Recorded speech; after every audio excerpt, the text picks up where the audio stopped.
Hello दोस्तों, स्वागत है आप सभी का आपके अपने चैनल गुरुमंत इंस्टीट्यूट पर। आज की ये वीडियो 12th क्लास फिजिक्स की वीडियो रहेगी और फिजिक्स में हमारा लेसन 1 चल रहा था, तो उसका आज हम नेक्स्ट वीडियो यानी कि आज की इस वीडियो में हम बहुत ही इंपॉर्टेंट टॉपिक यानी कि आज का ये जो टॉपिक है बहुत ज़्यादा इंपॉर्टेंट है। क्यों? जितने भी आगे डेरिवेशंस आएंगे, जहां पर भी विद्युत क्षेत्र और विद्युत की बात होगी, तो वहां पर इस चीज़ की प्रॉपर्टी आपको पता होंगी, तभी वो डेरिवेशन कर पाओगे, तभी आगे कुछ कर पाओगे। इसलिए आज की वीडियो बहुत ज़्यादा महत्वपूर्ण है। आज की वीडियो में टॉपिक है आपका वैद्युत बल रेखाएं क्या होती हैं, वैद्युत बल रेखाओं के गुण क्या होते हैं और विद्युत क्षेत्र की तीव्रता के लिए एक हम डेरिवेशन करेंगे। राइट, चलिए तो देखते हैं। सबसे पहले वैद्युत बल रेखाएं, इंग्लिश में क्या बोलेंगे इनको हम? Electric field lines. राइट, तो वैद्युत बल रेखाओं को हम इलेक्ट्रिक फील्ड लाइंस कहते हैं। और यहां वैद्युत बल की जगह पर यहां पर कभी कभी क्या दे देता है? वैद्युत क्षेत्र रेखाएं। ठीक है, तो यहां पर आप क्या कर सकते हो, इस वाली जगह पर आप यहां पर क्षेत्र रेखाएं भी लगा सकते हो, वैद्युत क्षेत्र रेखाएं या इलेक्ट्रिक फील्ड लाइंस। ये क्या होती हैं इस चीज को समझेंगे उससे पहले ये थोड़े से डायग्राम है, ये देखिएगा। सबसे पहले देखिए, पॉजिटिव यदि चार्ज है तो उससे क्या होती है? वैद्युत बल रेखाएं निकलती हैं। ये चीज हमने शुरुआत में ही बताई थी। और ऋणात्मक जो आवेश होता है उसकी ओर रेखाएं आती हैं, यानी कि ऋणात्मक की जो प्रकृति होती है वो कैसी होती है? उसके अंदर की ओर वैद्युत बल रेखाएं आएंगी। जब इन दोनों धनात्मक और ऋणात्मक आवेश को जब हम मिलाते हैं तो क्या होता है कि वैद्युत बल रेखाएं आपस में मिल जाती हैं, क्योंकि ऋणात्मक आवेश और धनात्मक आवेश के बीच में क्या होता है? सदैव अट्रैक्शन का फोर्स लगता है, यानी कि दोनों एक दूसरे के प्रति कैसे होते हैं? अट्रैक्ट होते हैं, यानी आकर्षण होते हैं, यानी इनकी दोनों के बीच में क्या होगा? आकर्षण होगा। पॉजिटिव के बीच में क्या होता है? प्रतिकर्षण होता है, फोर्स ऑफ रिपल्सन का लगता है। तो कूलाम के नियम में हमने समझाई थी कि जब पॉजिटिव चार्ज के पास हम पॉजिटिव चार्ज लेकर आते हैं तो क्या होते हैं? इलेक्ट्रिक फील्ड लाइंस एक दूसरे को क्या करती हैं? रिपल्स कर देती हैं, एक दूसरे को प्रतिकर्षित कर देती हैं। तो ये एक दूसरे के कभी भी टच में नहीं आती हैं। वो सेम कंडीशन होती है आपका नेगेटिव के साथ में। जब नेगेटिव को नेगेटिव के पास लेकर आते हैं तो सेम डायग्राम रहेगा, बस कैसे होते हैं? अलग बिल्कुल, वो कभी भी एक दूसरे से टच में नहीं आती हैं। इन चीजों को एक बार फिर से हम समझेंगे प्रॉपर्टी के साथ। पहले हम बात कर लेते हैं वैद्युत बल रेखाएं की डेफिनेशन क्या होगी। तो वैद्युत बल रेखाएं क्या होती है? एक प्रकार से यहां से हमको क्या पता चल रहा है, इस चीज को ध्यान से देखोगे तो यहां से हमको ये पता चल रहा है कि ऋणात्मक आवेश की ओर ये बल रेखा आ रही है, और धनात्मक आवेश से हमको क्या पता चल रही है कि यहां से बल रेखा जा रही है। तो मतलब क्या है कि यहां से हमको पता चल गया यदि ये बल रेखा इससे इधर की ओर जा रही है तो हम मान सकते हैं कि इधर की ओर धनात्मक आवेश रखा होगा, तभी ये वैद्युत बल रेखा यहां से चल रही है। तो मतलब क्या है कि ये वैद्युत यहां पर क्या होगा? ये आवेश है तो आवेश के चारों ओर क्या होता है? वैद्युत क्षेत्र होता है। तो कुल मिला के बात क्या हुई कि वैद्युत बल रेखा क्या चीज बता रही है? अपने आप में एक आवेश के होने को बता रही है, अर्थात वैद्युत क्षेत्र को बता रही है, अर्थात वैद्युत बल को बता रही है कि वैद्युत बल यदि यहां पर ये वैद्युत क्षेत्र है, यहां पर जो बल लगेगा उसकी दिशा इधर की ओर रहेगी। तो कुल मिला के ओवरऑल यदि हम बात कहें तो ये क्या होती हैं? एक प्रकार से वैद्युत बल रेखाएं वैद्युत क्षेत्र की दिशा को बताती हैं, अर्थात वैद्युत बल की दिशा को हमको बताती हैं, यानी वैद्युत बल का बोध कराती हैं, वैद्युत क्षेत्र का बोध कराती हैं। राइट, चलिए तो डेफिनेशन कैसे लिखोगे? वैद्युत बल रेखाएं एक काल्पनिक वक्र होता है। केवल हमने क्या मान लिया कि भाई यहां पर यदि आवेश रखा हुआ है ये, तो इससे हो सकता है इस तरीके से बल रेखाएं निकल रही हैं बहुत सारी। तो ये अपने आप में दिमाग में क्या करिए? कल्पना कर ली कि यहां से इस तरीके से बल रेखाएं निकल रही होंगी, यानी निकल रही हैं। तो वही चीज, तो क्या लिखा हुआ है हमने परिभाषा? वैद्युत क्षेत्र में खींचा गया एक ऐसा काल्पनिक वक्र, वक्र का मतलब ये ग्राफ, वैद्युत क्षेत्र में खींचा गया वह काल्पनिक वक्र। और निष्कोणीय का मतलब क्या है? निष्कोणीय को आप अंडरलाइन कर लेना, क्योंकि ये किसी भी कोण पर नहीं होती हैं। वैद्युत बल रेखाएं किसी भी कोण पर नहीं होती हैं, इसलिए यहां पर हमने एक शब्द जोड़ा है निष्कोणीय वक्र। ठीक है, वैद्युत बल रेखाएं किस रूप में होती हैं? निष्कोणीय होती हैं और वक्र के रूप में होती हैं, अर्थात ग्राफ के रूप में होती हैं। तो वैद्युत क्षेत्र में खींचा गया वह निष्कोणीय वक्र जो वैद्युत क्षेत्र की दिशा को बताता है, अर्थात वैद्युत बल की दिशा को बताता है, उसी को हम वैद्युत बल रेखाएं कहते हैं, अर्थात वैद्युत क्षेत्र रेखाएं कहते हैं।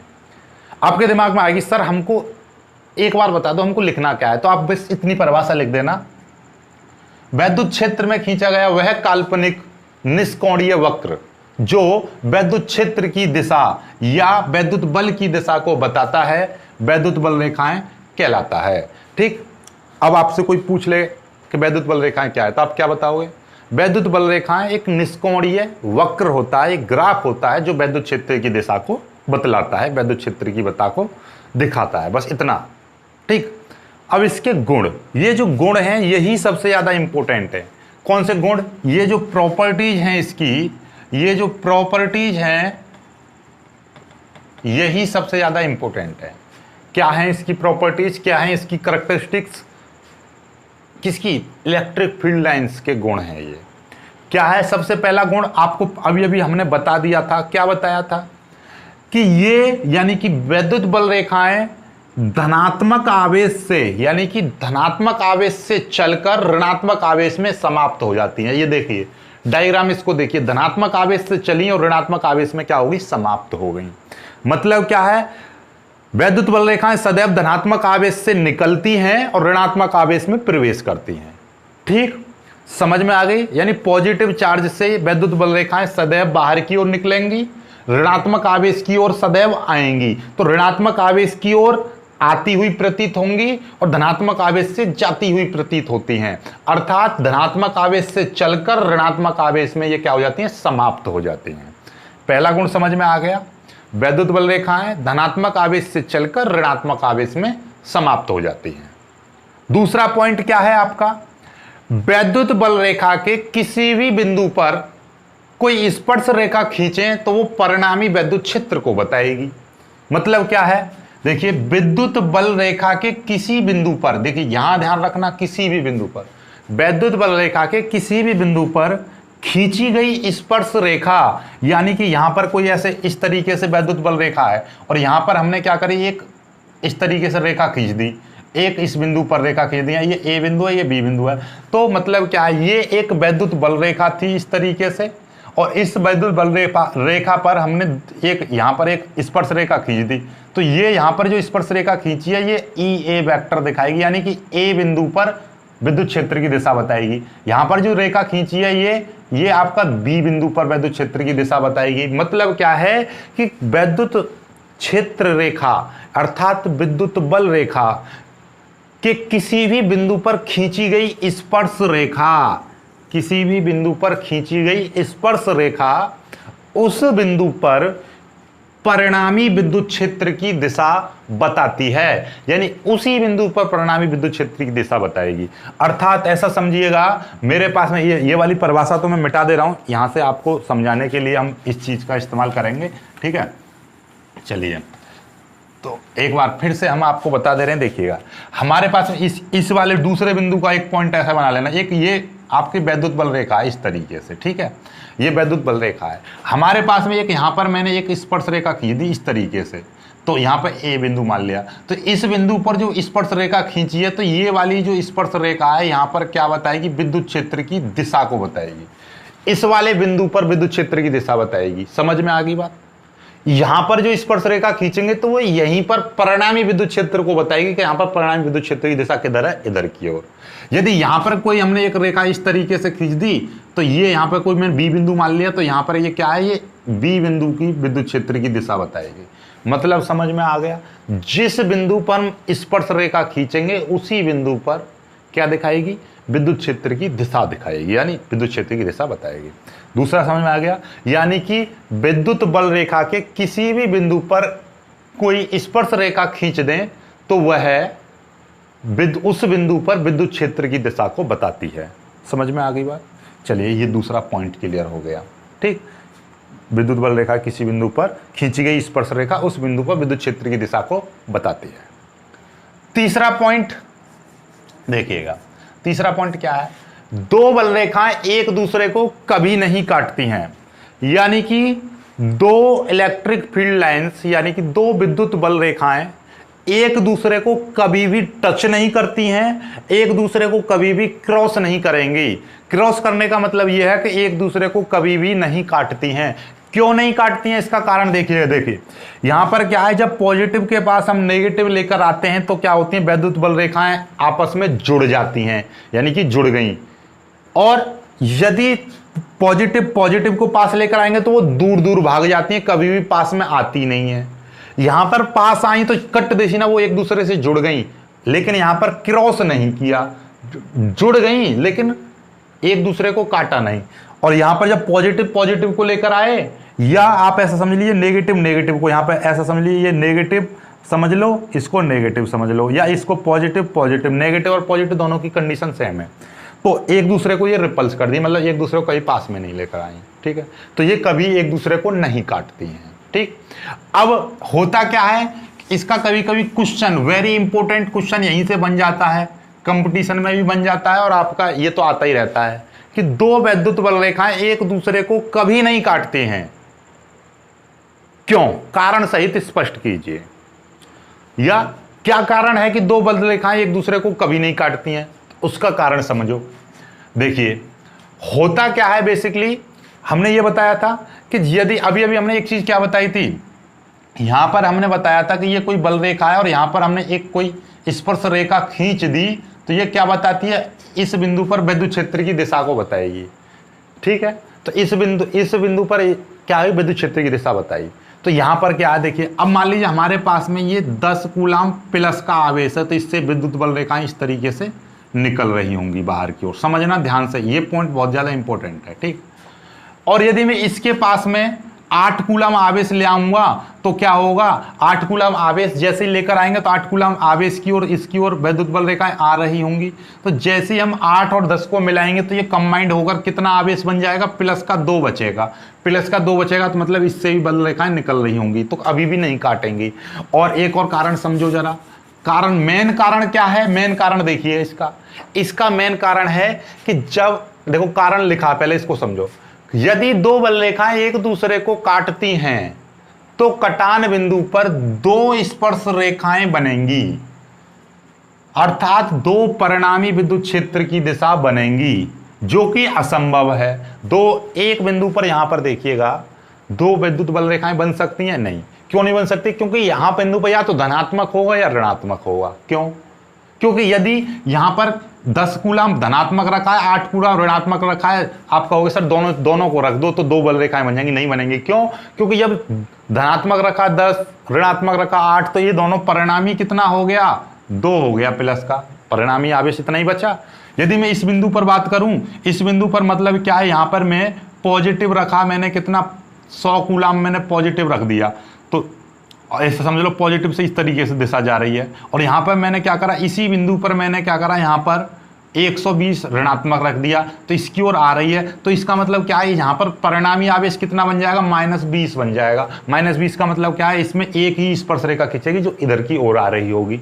तो कुल मिला के बात यह है कि किसी भी बिंदु पर 2 स्पर्श रेखा कभी नहीं खींची जा सकती हैं। 2 स्पर्श रेखा खींचने का मतलब यह हुआ कि एक ही बिंदु पर 2 आवेश मौजूद हैं, ऋणात्मक और धनात्मक। ऐसा कभी संभव नहीं है कि मैं कह दूं यहां पर ए बिंदु है, इसी बिंदु पर मैं रख दूं यहां पर 100 कूलम पॉजिटिव रख दूं, और यहीं पर मैं क्या कर दूं 1000 कूलम में यहां पर कह दूं नेगेटिव रख दूं। तो क्या होगा, जब इसी बिंदु पर 100 कूलम प्लस और 1000 कूलम ऋणात्मक रखेंगे तो परिणामी आवेश कितना बन जाएगा, -900 बन जाएगा। समझ पा रहे हो बात को। तो मतलब क्या है, जब इस बिंदु पर परिणामी विद्युत क्षेत्र की तीव्रता निकालेंगे तो वो ऋणात्मक के कारण निकलेगी, ना कि धनात्मक, क्योंकि धनात्मक का तो अस्तित्व खत्म हो जाएगा। भाई परिणामी क्या बताया था, यहां पर स्पर्श रेखा जो होती है वो परिणामी विद्युत क्षेत्र को बताती है, यानी कि दोनों का जो कंबाइंड होगा। तो एक बिंदु पर एक ही विद्युत क्षेत्र की दिशा बन सकती है, 2 नहीं बन सकती। दूसरा और कारण समझ लीजिए, और बहुत सारे कारण हैं। देखिए यहां पर इस तरीके से जा रही है, ये बेस सिंपल सी बात है। यहां पर हमने विद्युत क्षेत्र की दिशा इस तरीके से बना दी, क्या इस बिंदु पर यहीं पर इस तरीके से बन सकता है, नहीं बन सकता। क्यों नहीं बन सकती, यहां पर 2 स्पर्श रेखा इसलिए नहीं बन सकती है क्योंकि यहां पर जो आवेश होगा वो एक ही आवेश होगा, या तो धनात्मक होगा या ऋणात्मक होगा। सपोज दैट यहां पर इस तरीके जा रही है, इस वाले बिंदु पर इस तरीके से कोई बल रेखा इस तरीके से बन सकती है ना, इस तरीके से बन गई है, लो ऐसे बन सकती है, लेकिन इसी बिंदु पर इस तरीके से नहीं बन सकती। क्यों नहीं बन सकती, क्योंकि या तो यहां पर ऋणात्मक होगा या धनात्मक होगा, या इसकी ओर ऐसा हो सकता है कि इसकी ओर आती हुई प्रतीत हो जाए इस तरीके से, लेकिन ऐसा नहीं कि यहाँ पे आ रही है और यहीं से इस तरीके से जा रही, नहीं, ऐसा नहीं हो सकता है। क्यों? क्योंकि वहाँ पर परिणामी दिशा दो नहीं हो सकती। दो का मतलब क्या है कि वहाँ पे पॉजिटिव और नेगेटिव दोनों उपस्थित हों, ऐसा नहीं भाई। यदि जो चीज़ ज़्यादा होगी, जैसे कि मैं मान ले रहा हूँ यहाँ पे 8 पॉजिटिव है और इसके पास -6 या 60 रख दिया, तो इसमें दोनों का कितना बचेगा आप समझ जाओ, 52 बचेगा, माइनस का 52 बचेगा। तो अब माइनस के 52 के कारण निकलेगी विद्युत क्षेत्र की तीव्रता, यानी परिणामी विद्युत क्षेत्र की तीव्रता। तो समझ पा रहे हैं कि दो वैद्युत बल रेखाएं एक दूसरे को कभी नहीं काटती हैं, क्योंकि यदि दो बल रेखाएं एक दूसरे को काटती हैं तो उनके कटान बिंदु पर दो स्पर्श रेखाएं खींचेंगी, जो दो परिणामी विद्युत क्षेत्र की दिशा को बताएंगी, जो कि असंभव है। यह लिखा हुआ कारण क्या है? यदि दो बल रेखाएं एक दूसरे को काटती हैं तो कटान बिंदु पर दो स्पर्श रेखाएं बनेंगी, अर्थात दो परिणामी विद्युत क्षेत्र की दिशा बनेंगी। मतलब क्या? देखो, इस स्पर्श रेखा क्या होती है? परिणामी विद्युत क्षेत्र की दिशा बताती है। दो स्पर्श रेखा बनेंगी, यानी कि भाई काटने का मतलब क्या हुआ? एक इधर जा रही है, एक इधर जा रही है, तो ये कटान बिंदु हो गया। तो यहां पर क्या है? दो स्पर्श रेखा बन गई, एक ये और एक ये, जो कि दो स्पर्श रेखा का मतलब क्या होगी? यहां पर दो विद्युत क्षेत्र की तीव्रता बन गई, जो कि असंभव है। समझ में आ गई बात? इसलिए चौथा, ये खुले वक्र होती हैं। देखिए यहां पर, देखिए कितना भी इसको गोल कर लीजिए, यहां पर भी खुला रहेगा। ये पूरा खुला, ये पूरा खुला, ये पूरा खुला है। तो ये कैसा होता है? इनका वक्र कैसा होता है? खुला होता है, इनका ग्राफ खुला हुआ होता है।